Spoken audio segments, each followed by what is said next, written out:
Hi everyone. If you followed any of my travels, you know that Susan and I just got back from a nice ride in the mountains, and on the very last day her battery went completely dead. It shorted out completely and wouldn't take a charge and all that. And it happened at a gas station that was fortunately very close to where we were staying, so I was able to go back and get some tools. But here's the dilemma. If you have an older Spyder like I do, your battery is up here in the frunk.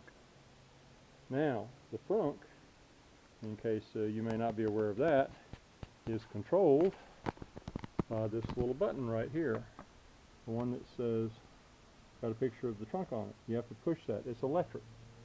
I don't have another way of opening the frunk. So when the battery went completely dead, there was no way I could release this catch right here. Now, there's a little picture of it right there. Well, that catch, at the time, couldn't get it loose.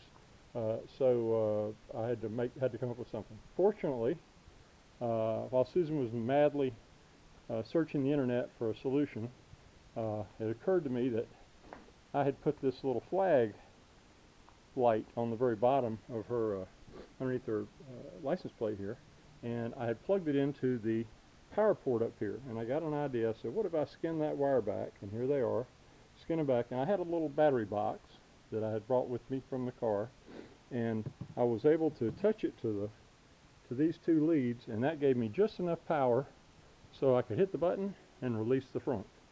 And that let me get to the battery terminals so I could start it up. And it would start and it would continue to run. It just, if you ever cut it off, it wouldn't start again. But now here's my live and learn. As you can see here, I have a battery tender on it. Those are the cords, that little red one right there and the black one right there. Those are for a battery tender. And that's the wire and that goes out off to this left side there. Now, previously I had this up in here into the compartment, and I hooked it into, see if you can see this lead here without the light. Here we go. There we go. Okay, hooked it into this lead right here, which goes to the battery tender, and that would hook into the lead that was coming off the battery. And so the only problem with that is you got to release the frunk to get to the charge lead. Well, it occurred to me that if this ever happens again, I don't want to have this problem, and I may not have a way to get to the back.